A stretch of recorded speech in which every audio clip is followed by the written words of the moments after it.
10 years ago this month, the whole edifice of greed is good, deregulated financial capitalism, lauded for a generation as the only way to run a modern economy, came crashing down to earth with devastating consequences.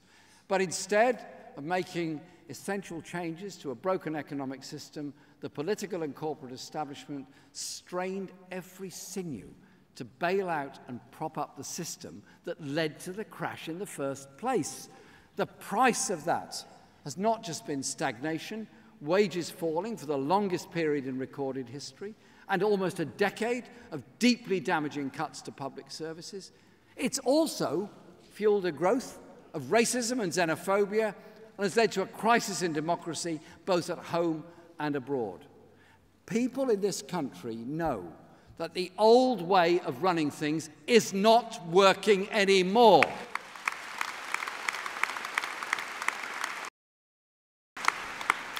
That failed free-for-all, which led to the crash of a decade ago, has also fueled the global environmental crisis and hamstrung international efforts to tackle it.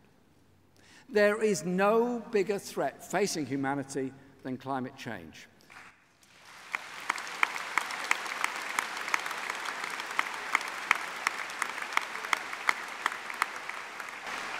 And 21 years ago, Labour's then Deputy Leader, John Prescott, played a prominent role in helping to secure the Kyoto Protocol. Thank you, John, and thank you for being here today and supporting us.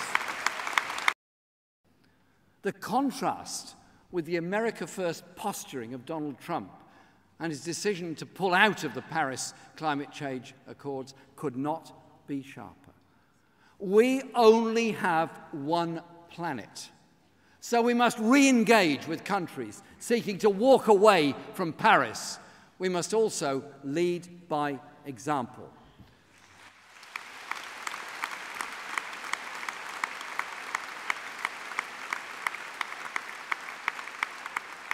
Yesterday, Rebecca Long-Bailey set out our plans for energy, developed with our Environment Shadow Secretary Sue Hayman. Plans that are ambitious, that will create hundreds of thousands of jobs, and will make Britain the only developed country outside Scandinavia to be on track to meet our climate change obligations.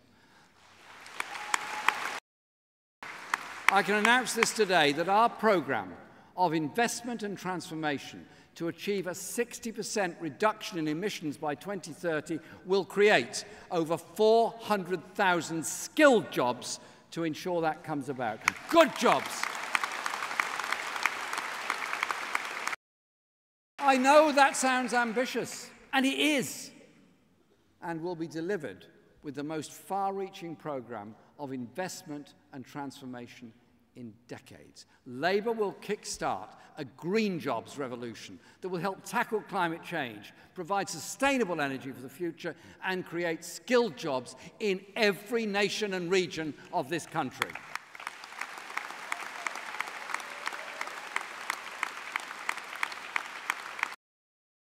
Let me say to the country, as it stands, Labour will vote against the Chequers plan, or whatever is left of it, and oppose leaving the EU with no deal. And it is inconceivable that we should crash out of Europe with no deal. It would be a national disaster. That is why, if Parliament votes down a Tory deal, or the government fails to reach any deal at all, we would press for a general election. If you deliver a deal that includes a customs union and no hard border in Ireland, if you protect jobs, people's rights at work, and environmental and consumer standards, then we will support that sensible deal, a deal that would be backed by most of businesses in the world and trade unions. But if you can't negotiate that deal, then you need to make way for a party that can and will.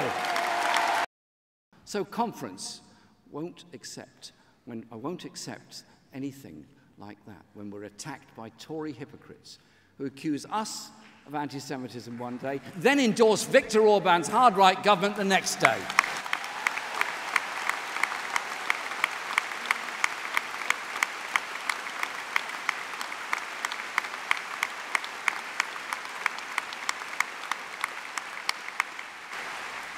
or when they accuse others of racism while they work to create a hostile environment for all migrant communities.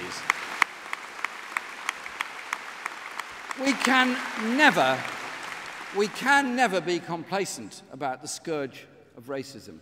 Race hate is a growing threat that has to be confronted, not just here in Britain, but across Europe and the United States. The far right is on the rise, doing what they always do, blaming minorities, Jews, Muslims, migrants, for the failure of a broken economic system.